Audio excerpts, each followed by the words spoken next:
اور قبر کا برسی بھی ہے اور بہت سارے لوگوں کے سال ثواب کی مجلس بھی ہے.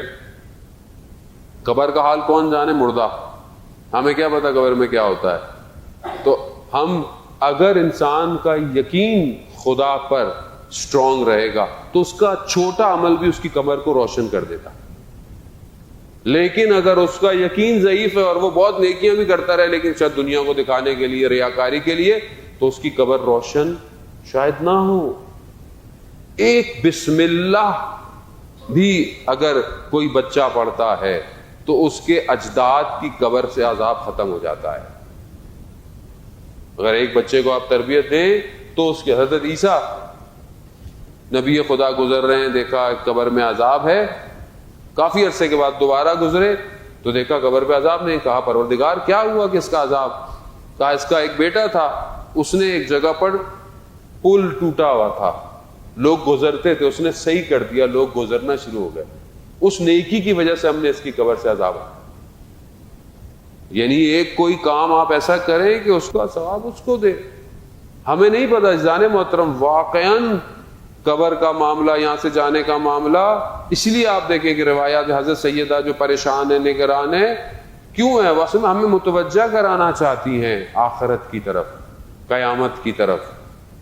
ایک شخص نے اپنی زوجہ کو حضرت سیدہ کی خدمت میں، بہرحال یہ میں حدیث کے بعد آپ کی زحمتوں کو تمام کروں گا، بہرحال وقت بھی جو ہے وہ اور شب شہادت بھی ہے، یقیناً صبح سے رحمت الہی ہے، البتہ بارش رحمت الہی ہے، لیکن بہرحال جہاں بہت زیادہ ہو ان کو پتہ چلتا ہے کہ یہ رحمت کیسے نازل ہوتی ہے.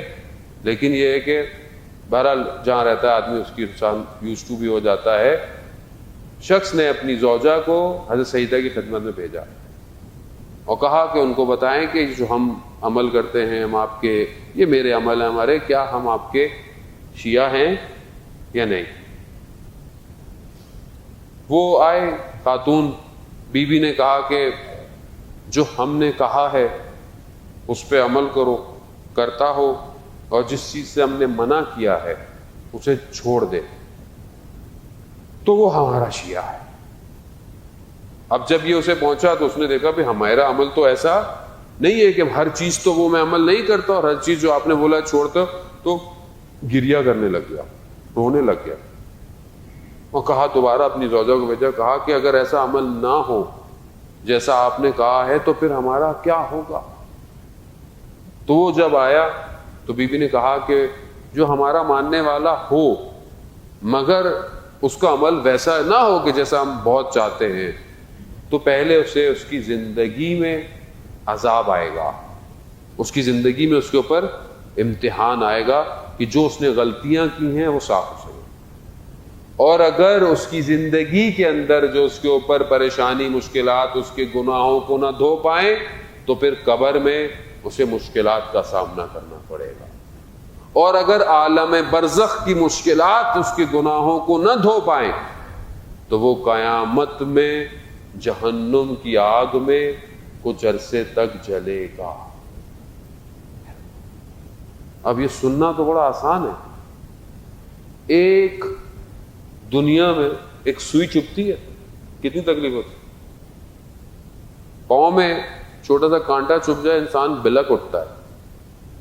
دنیا میں دنیا کی تکلیف، عذاب قبر، ایک چنگاری برداشت نہیں کر سکتا آدمی، نہیں کر سکتا. بہت بڑے عارف تھے اصفہان کے، انہوں نے وظیفہ لیا اپنے استاد سے کہ میں عالم برزخ کو دیکھوں. اصفہان کا بہت مشہور قبرستان ہے تختِ فولاد، وہاں گئے، ایک کمرے میں جا کر وظیفہ کر رہے تھے، سخت سردی. ایک قبر کو لے کر آئے، مردے کو لے کر آئے، رکھ دیا کہ صبح دفنائیں گے. ایک شخص کو بٹھا دیا قرآن پڑھتا رہے. تھوڑی دیر بعد دیکھا کہ 2 ملائکہ آگ کے گولے لے کر اس کو مارنے آئے. کہہ رہا اس نے ایک مارا، اس نے ایسی چیخ ماری کہ مجھے لگا پوری دنیا ہل گئی ہے. لیکن جو شخص قرآن پڑھ رہا تھا اس کو نظر نہیں آ رہا تھا، مجھے نظر آ رہا تھا. اور کہہ رہا میرے اوپر اتنا لرزہ بدن کے اوپر طاری ہوا کہ میں اس کو چیخ رہا ہوں کہ مجھے یہاں سے باہر نکالو، مگر اس کی سمجھ میں نہیں آ رہی. میں نے اپنے آپ کو گھسیٹا اور اپنے آپ کو باہر نکال کر بڑی مشکل سے پہنچا اور ہاسپٹل میں کئی دن رہا. میرے استاد میرے پاس آئے اور کہا کہ تم ایک لمحہ برداشت نہیں کر پائے عالم برزخ. کہنا آسان ہے اور خدا کی بارگاہ میں پناہ مانگے, ان کی بارگاہ میں اہل بیت کا واسطہ دے. نہیں ہے میرے عمل اچھے, اگر وہ کرم کریں گے تو میں اسی لیے بہترین موت عزیزان محترم شہادت ہے. انسان شہادت کی تمنا کر, اللہم ارزقنا شہادت. وہ ایک شہید جس کی میں ویڈیو دیکھ رہا تھا, عجیب شہید ہے, آپ نے اس کا نام سنا ہوگا جوانوں نے شاید, اسی دور کا شہید ہے. بی بی زینب سلام اللہ علیہ کے روزے کو بچانے کے لیے اس نے اپنی جان دی. جوان ہے, 28 سال کا, 26-28 سال کا جوان ہے, شہید ہے. جب وہ جاتا ہے تو اس کے گھر والے اس کو جانے نہیں دیتے. ماں اس پہ جاتا ہے, واپس آ جاتا ہے, ماں راضی نہیں ہوتی. نام کیا ہے اس کا؟ نام اس کا محسن ہے. وہ اپنی ماں سے کیا کہتا ہے؟ کہتا ہے کہ آپ نے میرا نام محسن کیوں رکھا تھا؟ آپ نے میرا نام مجھے جانے تھے. میں کل بھی اس کی ایک ویڈیو دیکھ رہا تھا جو اس کی حرم مشہد کی ویڈیو تھی, جس میں وہ اپنے چھوٹے سے بچے کے ساتھ, اس کی زوجہ, اس کی وائف نے اس سے پوچھا کہ تم نے کیا دعا مانگی؟ اللہ اکبر. کہتا ہے خب رہنے دو, میں نے جو دعا مانگی. کہتا ہے نہیں, تم نے کیا دعا مانگی؟ کہتا ہے نہیں پوچھو, رہنے دو. کہتا ہے کچھ تو بتاؤ, تم نے کیا مانگا ہے امام سے؟ کہا جو میں نے مانگا ہے اس کا پہلا لفظ شین ہے. کہا دوسرا لفظ ہے شہادت. جس سیدہ وہ سختیاں برداشت کر ان کے ماننے والے. کہا میں نے اپنی ماں سے بولا آپ مجھے کیوں نہیں اجازت دے رہی, آپ نے میرا نام محسن کیوں رکھا تھا؟ مگر وہ محسن کی وجہ سے نہیں رکھا تھا جو در و دیوار کے درمیان میں آ گیا تھا. اور پھر اسے اجازت دی اور پھر وہ گیا اور کیا شان سے شہید ہوا اور کیا شان سے اس کا جنازہ آیا اور کس طرح اسے دفنایا گیا. ہاں عزیزان محترم, آئے آج شب ہے, یہ گھر ہے اہل بیت کا کہ جہاں بڑا غم ہے. بی بی کہتی ہیں فضا سے فضا میں جا رہی ہوں کمرے میں, اگر مجھے آواز دینا, اگر تو میرا جواب آئے تو ٹھیک ہے, نہیں آئے تو سمجھ لینا میں دنیا سے چلی گئی. ہاں عزیزان محترم, یہ کتنا سخت تھا کہ جب بچے گھر آئے تو دیکھا کہ ماں دنیا سے جا چکی ہے. بچے نہ جانے کس طرح دوڑتے ہوئے اپنے بابا کے پاس گئے.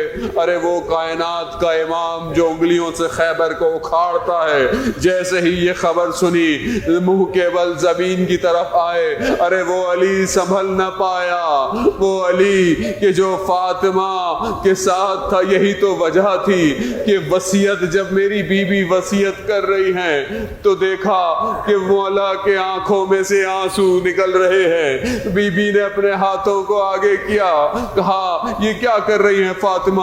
کہا مظلوم کے آنکھوں کے آنسو بدن کو شفا دیتے ہیں, میں اپنی شفا کے لیے ہاتھوں کو آگے کر رہی ہوں. آزاداران محترم, میری بیوی نے جو وصیتیں کی تھی وہ کیا تھی؟ کہا علی مجھے رات کو غسل دینا, مجھے رات کو کفن دینا, مجھے رات ہی کو دفن کرنا. ہاں عزیزان محترم, میرا مولا آیا, رات کی تاریکی ہے. بعض روایات بیان کرتی, میرے مولا نے کہا بچوں کو دیکھو, بچوں گریہ مت کرنا, دشمن پہچان جائیں گے, دشمن کو پتہ نہ چلے. نہیں جانا چاہتے تھے, کوئی آئے تو کہنا کل جنازہ ہوگا.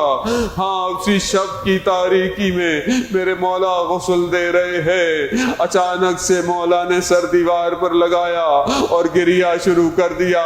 ارے پوچھا آپ کیوں گریہ کرتے ہیں؟ آپ تو خود کہہ رہے تھے کہ گریہ مت کرو, آہستہ کہا فاطمہ اپنے زخم ساری زندگی مجھ سے چھپاتی رہی، ارے مجھے نہیں پتا چل پایا۔ غسل دیا گیا، کفن دیا گیا، کفن دے کر اب وہ چھوٹے چھوٹے بچے اپنی ماں سے جدا ہونا چاہتے ہیں۔ امام حسین ایک کنارے پر کھڑے ہیں، نہیں آتے، ارے جب تک ماں بلائے گی نہیں آئیں گے۔ ہاں ایسے میں کیا بیان ہوتا ہے، کفن کے بند ٹوٹتے ہیں، دو ہاتھ بلند ہوتے ہیں، ارے حسین آؤ، حسین آتے ہیں، ارے میں کہوں گا یا سیدہ، ارے یہاں تو مدینہ ہے، یہاں تو آپ حسین کو بلا رہی ہیں، ارے کربلا ہو